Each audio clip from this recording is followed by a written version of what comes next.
"You don't belong here, Grandma. This is a man's line. Did you wander off from the parking lot?" The recruit said it loud enough for his fire team to hear, and he waited for the laugh he was sure he had earned. He was 19, and built like a fence of new lumber. His camis still creased from the back, and he stood with his boots wide, because he had learned that wide boots looked like authority.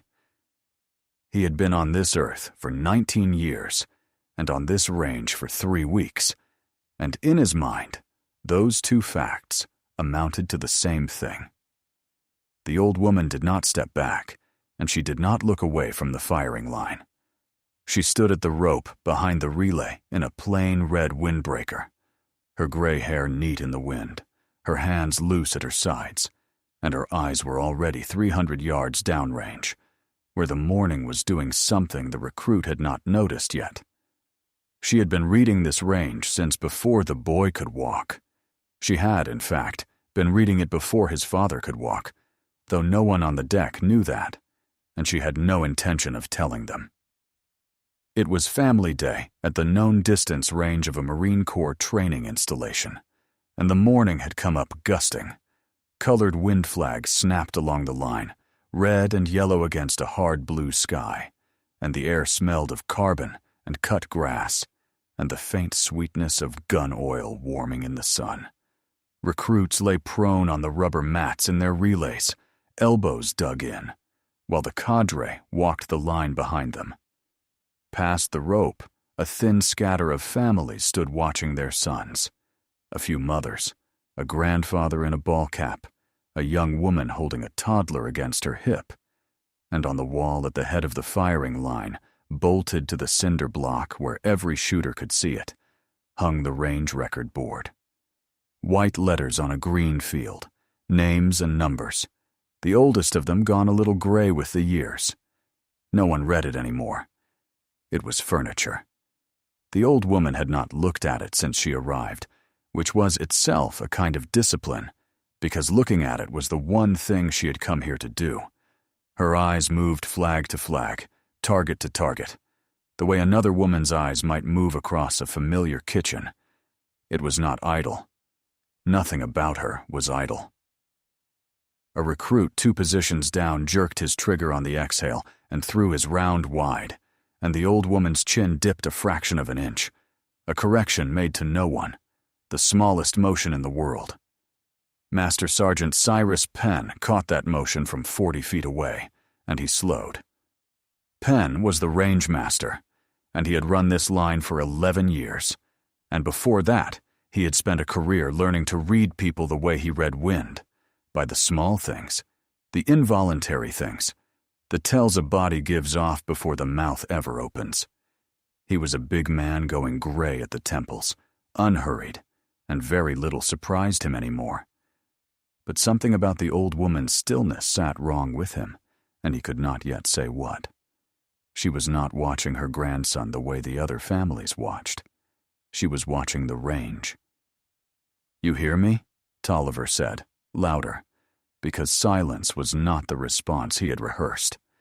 He grinned back at his fire team, 3 recruits clustered near the ammunition point, and turned the old woman into a bit for them. "I'm just saying, ma'am, the bake sale's back at the chapel. This here's where the men work." The old woman let it pass like weather. She watched the next relay settle in, watched the flag at 300 yards lean and shudder, and she spoke for the first time, not to Tolliver, but to the air in front of her, in a voice as dry and level as the firing line itself. "That flag's lying to them," she said. "It's stronger at the target than at the line." Tolliver laughed. It was a real laugh, delighted, because to him she had just proven his entire point. A grandmother talking about flags lying, as if the wind had opinions. "Oh, the flag's lying," he repeated to his buddies, delighted.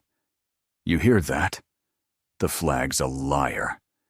Somebody get this lady a chair before she calls the targets liars, too." The old woman said nothing more. She had told them the truth, and the truth did not require her to repeat it. The wind would do that for her. It always had. Down the line, A relay that had ignored the value at 300 yards sent its volley downrange, and the spotter's discs came up one after another, low and right. Low and right.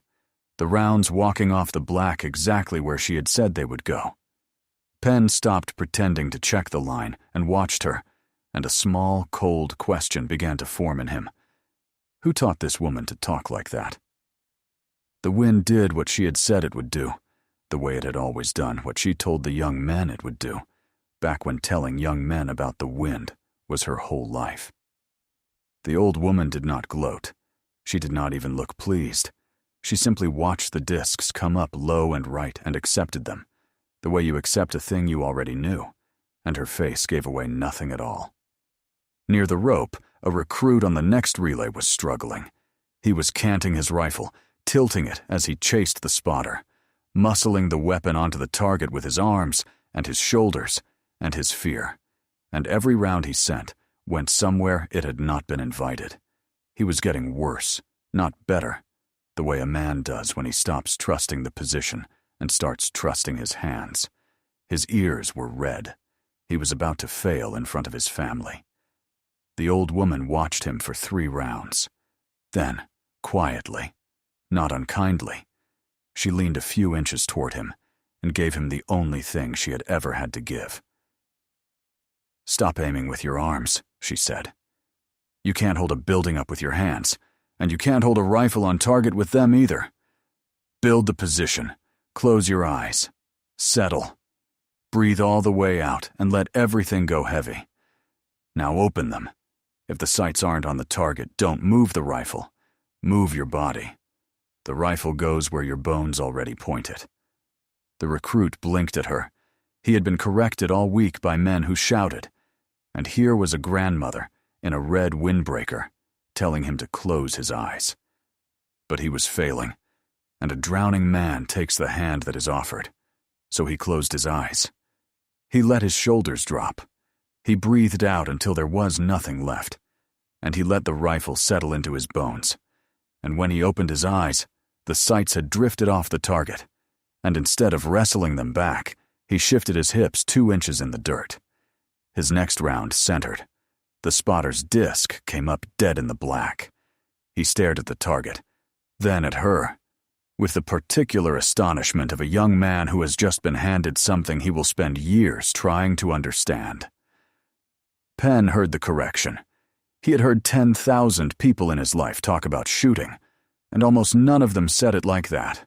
Not as a tip, not as a trick, but as a creed, worn smooth by 10,000 repetitions, the way an old prayer comes out of a mouth that has said it since childhood.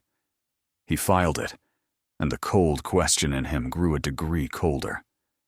Tolliver did not like it. The grandmother had been a prop in his bit, and now the prop was talking.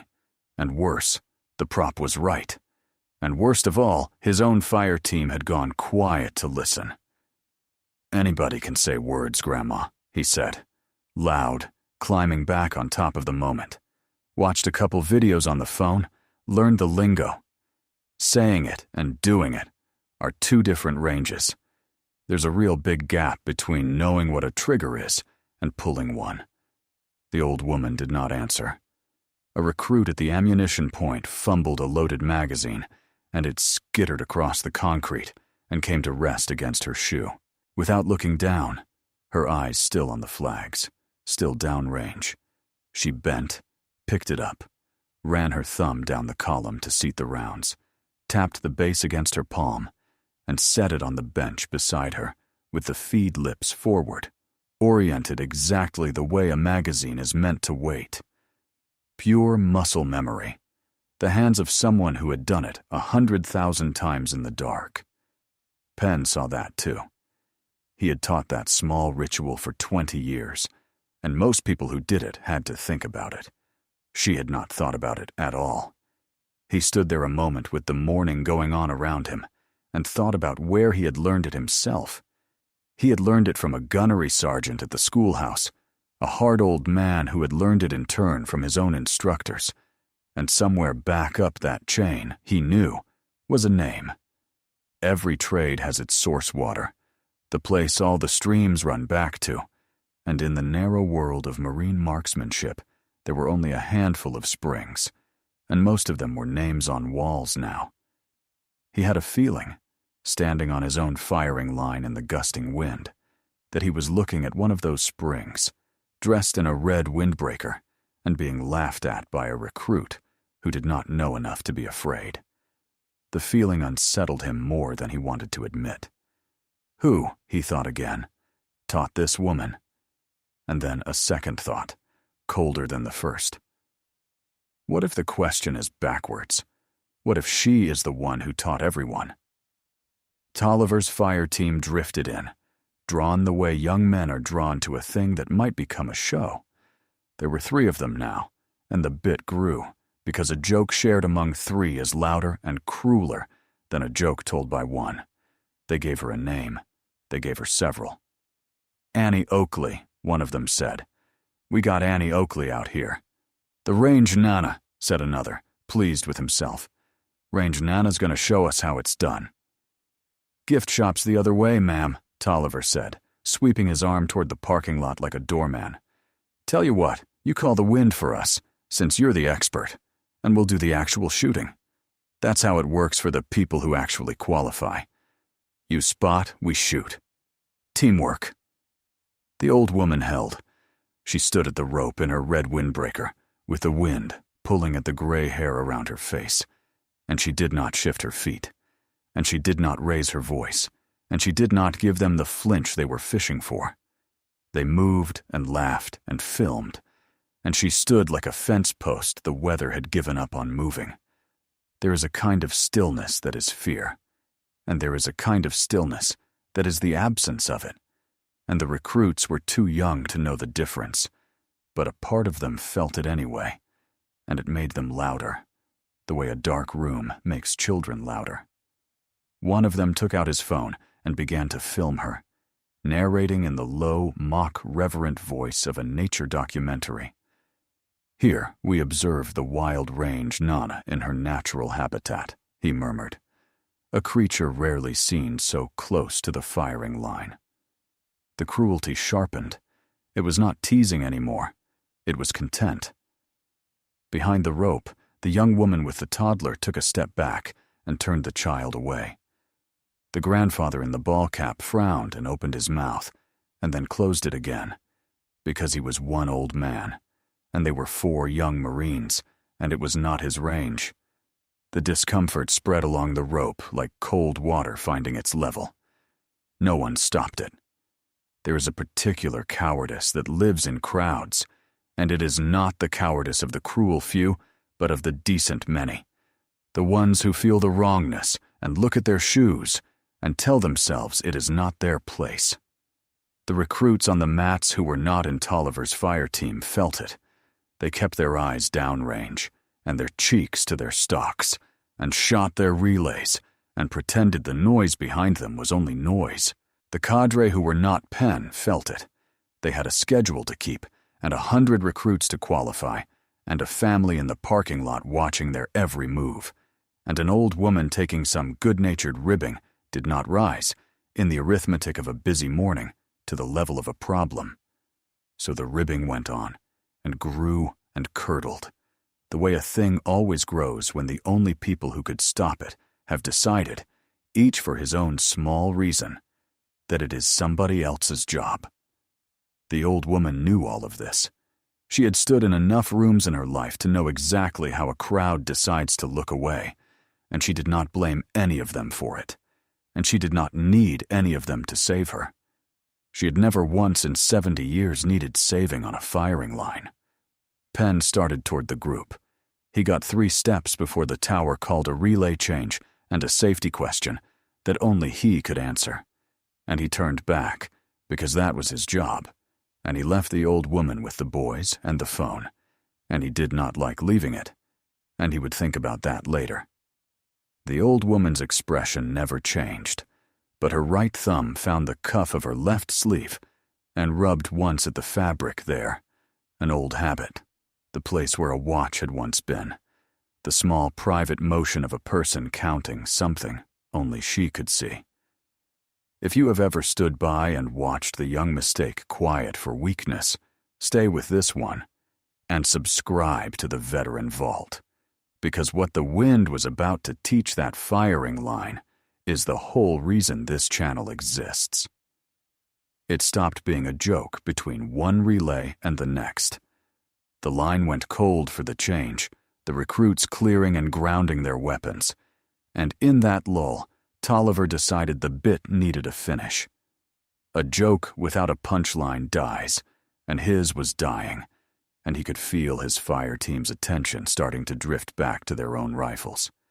So he reached down to the bench, lifted a recruit's rifle by the handguard, cleared it himself with a clumsy show of competence, and held it out to the old woman, stock first, grandstanding for the phone. "Go on then, Longbow," he said. And he said the word as a sneer, a nonsense name, a thing you call a grandmother who talks about flags. "You're the big expert. Show us. Put one on paper. Or sit down over there with the families, and let the men work." He did not know it was her name. He could not have known. To him, it was only a sound, a thing that fit the shape of mockery, and he tossed it at her, the way he had tossed everything else that morning. The deck shifted. The other recruits, the ones not in his fire team, the ones who had been quietly minding their own qualification, went still, because a dare aimed at an old woman is a different and uglier thing than a joke, and even 19-year-olds can feel a line being crossed. The phone kept filming. The wind flags snapped. Staff Sergeant Hollis Dunbar, running the relay from behind the line, saw the rifle leave the bench and saw it cross into a civilian's hands, and everything in his training stood up at once. He moved toward them, and then he hesitated. It was half a second. He would replay it for years and never be able to explain it. He saw the families behind the rope, and he saw the phone, and somewhere under that, he registered that the old woman did not look like a problem. She looked calm. She looked like a guest, and making a scene on Family Day in front of cameras over a grandmother was the kind of thing that ended careers as surely as the opposite. So he waited, just for that half second, to see how it would resolve on its own. Later, he would not be able to explain the half second he waited. He only knew that in it, something that could not be taken back had already begun. The old woman looked at the rifle held out to her. She did not look afraid, and she did not look eager, and she did not look insulted. She looked at it the way a carpenter looks at a hammer someone has shoved at him as a joke, with a flat, patient assessment that had nothing to do with the joke at all. Her eyes had already left the rifle and gone downrange. They found the 300-yard line. They found the flag that was lying. They found the mirage shimmering low over the berm, the heat boiling up off the dry ground and bending in the wind. And in the time it took Tolliver to grin at his phone, she had read the distance and the value and the hold, and she had solved the shot before her hand ever touched the weapon. She had been solving shots like this for 50 years. The arithmetic of it lived below thought now, the way your own name lives below thought. The wind was a left-to-right value, full at the target and softer at the line, the way she had told them, and the mirage said the same thing the flag was too lazy to say, and the answer was a hold she could have called in her sleep. She lifted her hand toward the rifle, and the phone, and Tolliver, and every recruit on that deck leaned in for the humiliation they were certain was coming. The old woman fumbling a Marine's rifle, the grandmother who talked a big game, the punchline that would live on a dozen phones by lunch. Penn came back from the tower at exactly the wrong moment, or exactly the right one, and saw the rifle in the old woman's hands, and the ring of grinning boys, and the raised phone, and his stomach dropped, because a civilian holding a recruit's weapon on his line was a catastrophe with a dozen names: safety violation, negligent discharge waiting to happen, a family day that ended with paperwork, and a relieved rangemaster. He crossed the deck fast, his mouth already open to end it, and then he saw how she held it, and the words died in his throat. She had taken the rifle stock first, and in one motion done the 4 things a master does without being told and without being aware of doing them. She had rolled the muzzle downrange and off every living person on the deck. She had found the chamber and checked it with a glance and a touch, confirming for herself what Tolliver's clumsy clearing had only claimed. She had laid her trigger finger flat and straight along the receiver, high and clear, where no startle and no stumble could find the trigger. And she had let the rifle settle back into the pocket of her shoulder, as if it had been measured for her, as if the weapon were a part of her body that had been away on a long trip and had only now come home. Penn stopped cold, 10 feet away, and felt the hair rise on his arms. He had taught that sequence for 20 years. Muzzle, chamber, finger, position. He had drilled it into nervous recruits until they could do it half asleep, and even his best students had to think about it, had to walk the steps. He had never once seen a stranger do it like that, like breathing, like something the hands remembered long after the name was forgotten. You did not learn that from a video. You did not learn that in 3 weeks or 3 years. You earned it across a lifetime, one repetition at a time, until the rifle and the body stopped being 2 things. "Recruit," Penn said, and his voice had changed, and the change in it cut through the laughter on the deck like a flag going up. "Step back." Tolliver, still riding his moment, did not understand. "Master Sergeant, it's just a joke. She was running her mouth about the wind, so I figured—" "Step back," Penn said again, low and hard, and he put himself half between the boy and the old woman, and his eyes never left her hands. "You have no idea who you're talking to. I'm not certain I do. But your hands aren't lying, son, and ma'am, neither are yours." The deck went quiet by halves. Tolliver's fire team got it first, the way you feel a temperature drop before you understand it. Their grins curdled into something uncertain. Tolliver himself still didn't. Not really. But the ground was moving under him, and he had stopped trusting his footing. The old woman paid none of them any attention. She had the rifle in her shoulder, and her cheek was finding the stock, and her eyes were downrange on the 300-yard target, reading the flag and the mirage one more time the way you check a lock you already know is shut. Penn's gaze flicked to the record board on the wall, the green field, the white letters, the names gone gray, and then back to her hands, and a name he had read 1,000 times without reading it at all began to rise in him from a long way down. What the boy in the fresh creased camis did not know was exactly what the next 2 minutes were about to teach him, and teach the whole line. And it is the kind of thing worth being subscribed to the veteran vault to see. So if her hands have you leaning in the way they had Penn leaning in, you're in the right place.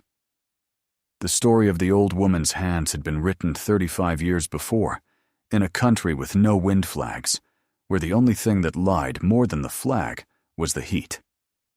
It was late February of 1991, and Gunnery Sergeant Ruth Calloway was 35 years old, and already a legend in the small, exacting world of people who shoot for a living. She had a shelf of silver cups, and a distinguished marksman badge, and a record on a range back home that men drove out of their way to look at. She had won everything there was to win on paper, against the best the services could field, and she had taught more Marines to shoot than she could count, and she had never once been shot at. The desert asked her a different question. She had won her medals on paper targets and silver cups. The desert asked her a different question, and she answered it in the only language she had ever been fluent in. She was riding in the trail vehicle of a forward support element, dust and diesel and the flat white sky, when the radio came alive with a recovery crew gone to ground. A 7-ton had thrown a wheel and bogged in a wadi, and the crew working to free it had taken fire from the high ground, 800 meters out and well sighted, and they were pinned at the disabled vehicle with no way forward and no way back. There was no designated marksman with the element. There was no plan for this. There was a convoy halted in the open, and Marines pinned in a ditch, and fire walking in from a ridge no one could reach. Ruth Calloway was out of the trail vehicle before it fully stopped. She went up the side of the wadi at a crouch, and a young corporal handed her a rifle across a tailgate. Not her rifle, not a match rifle, just a service weapon that happened to be there.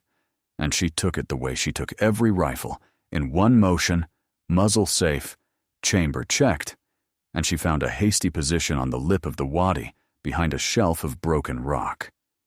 The corporal who handed her the rifle was 22 and had been certain, until that moment, that he understood what fear looked like and what calm looked like, and that the two were opposites. He learned otherwise watching her. She came up the wadi wall through the same fire he was hiding from, and she did not flinch at the cracks splitting the air over their heads, and she did not curse the ridge or the heat or the broken 7-ton bogged in the sand below them. She looked at the high ground the way she had looked at 10,000 targets, with a flat and total attention that had no room in it for anything else.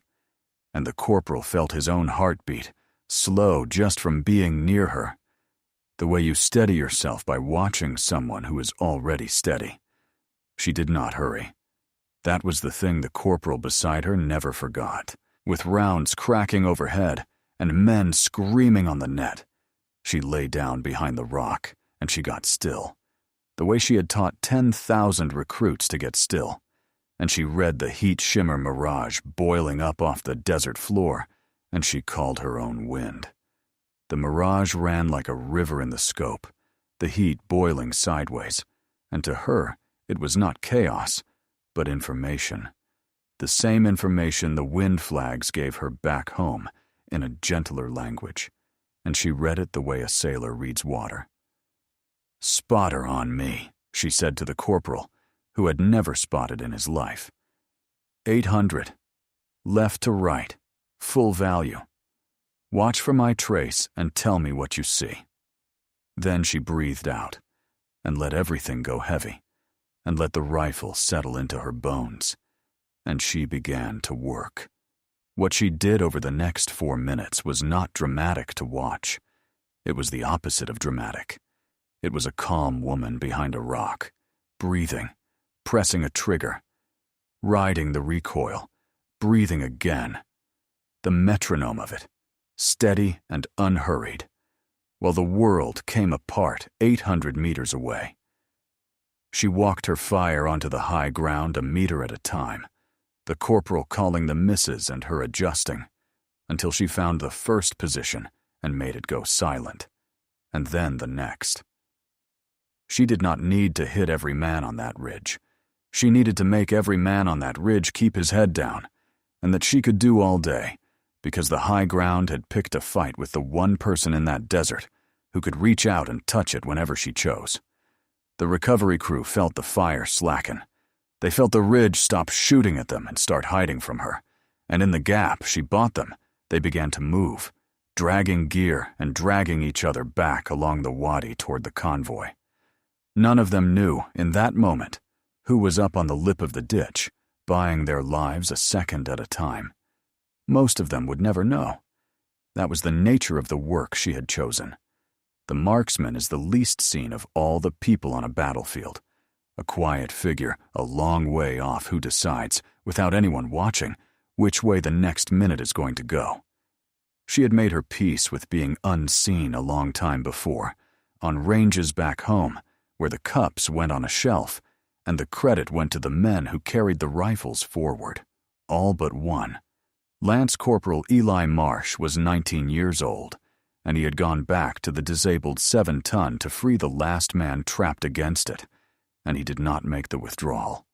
The narration of it does not belong on a range, and Ruth never spoke it aloud to anyone in the 35 years that followed. On the ridge, when the call came across the net, she held the high ground, silent for one beat, one single beat, with her hand flat on the hot rock and her jaw set. And then she kept shooting, because the others were still moving, and the others still needed the ridge to keep its head down. And a marksman does not stop because her heart has stopped. She brought everyone home but one.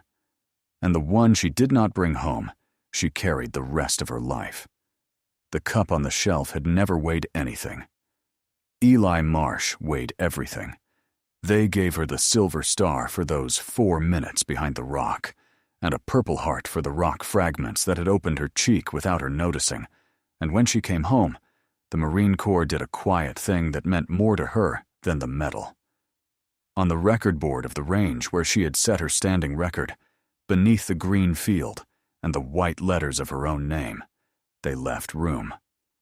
And years later, when she asked, they engraved a single line there.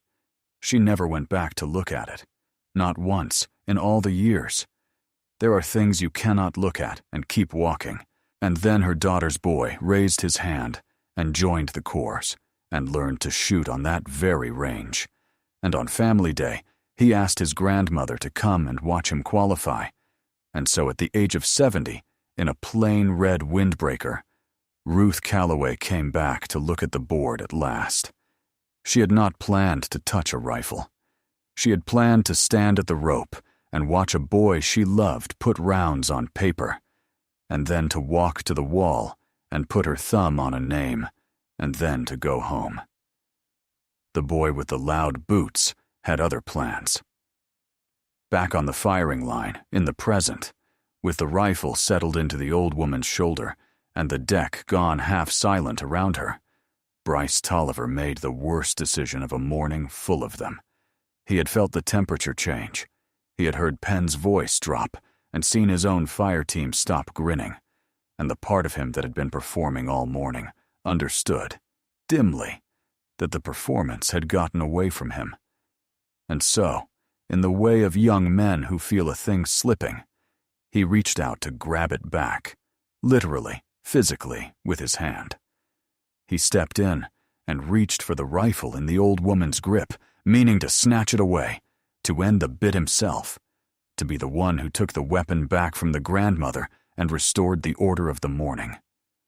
Okay, he said, fast and bright. Joke's over, ma'am, give it here. He grabbed at a rifle in the hands of a person on a firing line. It is the one thing you never do. It is the first thing they teach you and the last thing you forget. And Tolliver, 3 weeks in and full of himself, did it without a thought. The old woman moved. She did not push him. She did not strike him. There was no violence in it at all, which was the thing that frightened the recruits who were close enough to see. In one economical motion, she rolled the muzzle of the rifle down and away, off the deck, off every living person on it, so that whatever happened next, the weapon pointed at nothing but dirt. She drew it in tight against her body, where his grabbing hand could find no purchase. And she stopped his wrist with 2 fingers, just 2, laid against the inside of his forearm with a pressure he could not argue with, and held it there. She did not push him. She simply made it impossible for the rifle to go anywhere she did not allow, and for one long second, the boy felt, in the 2 fingers on his wrist, exactly how little his size and his strength and his 19 years amounted to. For the first time all morning, the old woman's eyes came up fully to his. They were not angry. That was the thing he would remember. He had been braced, somewhere, for an old woman's anger, for a scolding he could roll his eyes at. Instead, her eyes were simply, completely level. Absolute, the way the horizon is absolute. And Bryce Tolliver, who had not stopped talking since the first relay, found that he had nothing at all to say. On this line, son, she said, quiet enough that he had to stop breathing to hear it. You never grab a rifle in someone's hands. Not mine, not a recruit's, not anyone's. That's the first thing. Everything else you did this morning is the second thing. She let go of his wrist. He took his hand back and held it against his chest as if it had been burned. Penn reached them then, and the deck behind him had gone fully, perfectly silent. Silent enough to hear the wind flag snapping at 300 yards. Silent the way a range goes silent when something has shifted and no one has named it yet.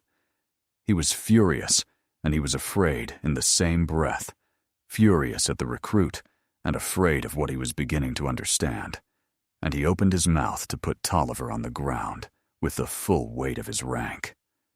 And instead, looking at the old woman, looking at the rifle riding her shoulder and the steadiness of her and the gray hair and the level eyes, he said a single word, half a question, half a prayer. Calloway! He had not decided to say it. It had risen out of him from the bottom of 20 years, from the schoolhouse, from a name on a wall. He turned to the record board on the firing line wall, the one no one read anymore, the furniture of the range, and he read the oldest line on it out loud. The standing record that had stood longer than any recruit on that deck had been alive. "Calloway," he said again, and his voice was not steady. "Master Guns Calloway, 1987. That record up there has never been touched. Not in almost 40 years. We shoot under that name every single day, and not one of these kids knows whose it is."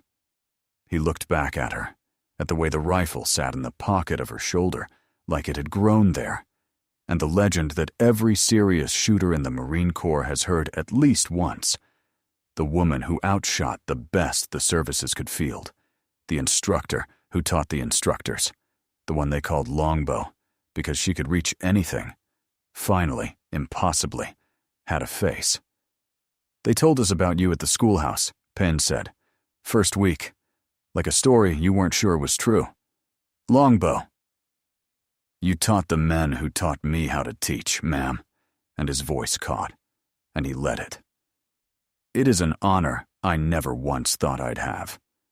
The old woman lowered the rifle from her shoulder, cleared it with the same unconscious grace, and laid it on the bench with the ejection port up and the muzzle downrange, the way a weapon is meant to rest. "It's just Ruth today, Master Sergeant," she said. "I came to watch my grandson shoot, that's all." Penn came to attention. He did not order anyone to do anything. He simply straightened, the way a man straightens in the presence of something larger than himself, and Staff Sergeant Dunbar saw him do it, and understood, and came to attention beside him. And then, the way a stand of grass goes over in a wind that starts at one edge of a field and crosses the whole of it, the cadre came up, and then the recruits on the deck, the ones who had been mocking and the ones who had only been watching, rose from their mats and stood and stilled themselves and faced the old woman at the rope. There was no flag officer on that range. There was no band, no order given, no citation in a folder. There was just a firing line going quiet and standing up the way a range goes quiet and stands up when something true is finally being honored. Shooters recognizing, in their own silent grammar, the best of them who had ever stood on that ground. It was, in its way, a purer thing than a salute. A salute is owed to a rank. A junior renders it whether he means it or not, because the regulation says he must. What happened on that firing line was owed to nothing. No regulation required a single recruit to rise off his mat for a 70-year-old woman at the rope. They rose because they understood, suddenly and completely, what they were standing in the presence of: the source water, the name on the wall, the hands that did not lie. And there is no order in any manual that can manufacture that. It can only be earned, across a lifetime, one round at a time, and then it is given freely, or it is not given at all. On that morning, in that wind, it was given freely, by every shooter on the deck, and the giving of it was the most military thing any of those recruits would do all week. The nervous recruit she had corrected an hour before stood the straightest of all of them, and there were tears standing in his eyes, and he did not wipe them away. Bryce Tolliver's face ran the whole distance in about 4 seconds. First confusion, a grandmother, a record, the words not fitting together. Then disbelief, a small disbelieving shake of the head. No, it couldn't be. She was a joke. He had decided she was a joke, Then the recognition, cold and total, as the pieces came down into their places. The wind she had called, the hands that did not lie, the 4 movements, the 2 fingers on his wrist. And then horror, plain and undisguised, as the full shape of what he had done that morning rose up in front of him. He had called a living legend Grandma. He had told her to find the gift shop. He had shoved a rifle at her for a laugh, and he had grabbed it back out of her hands on a cold line. All of it for a camera. All of it for nothing. He started. His voice had lost all its boots-wide authority. Ma'am, I didn't know. The old woman did not answer him yet. She stepped to the line, picked the rifle back up off the bench, and settled it one last time into her shoulder. She read the wind. The flag at 300 yards still lied. The mirage still told the truth. The value was still left to right, full at the target, soft at the line. She breathed all the way out, and let everything go heavy, and let the rifle settle into the bones that had been pointing it for 50 years. She fired one shot. Down at 300 yards, the spotter's disc came up and marked it, and the recruit running the pits called it up the line in a voice that cracked. Dead center. 1 round, center of the black, the X-ring, the place where the record had been made and had never been beaten. The deck let out a breath it had been holding. 1 round. Center. The cup on the shelf had never weighed anything, and the record on the wall was only paint. But the silence on that firing line weighed a very great deal, and the old woman stood in it for a moment, with her cheek still warm against the stock. And then she cleared the rifle and set it down, facing the way it was meant to face. And she stepped back behind the rope. Done showing anyone anything ever again. Staff Sergeant Dunbar found his voice first, and what he found in it was the cold edge of a man who has watched a recruit shame his uniform. He turned on Tolliver. He was going to put the boy on report. The series cadre were already moving in, and the look on their faces said, this one would not be a counseling statement. This one would follow Tolliver out the gate. A recruit who did what Tolliver had done, filmed and witnessed, in front of a legend.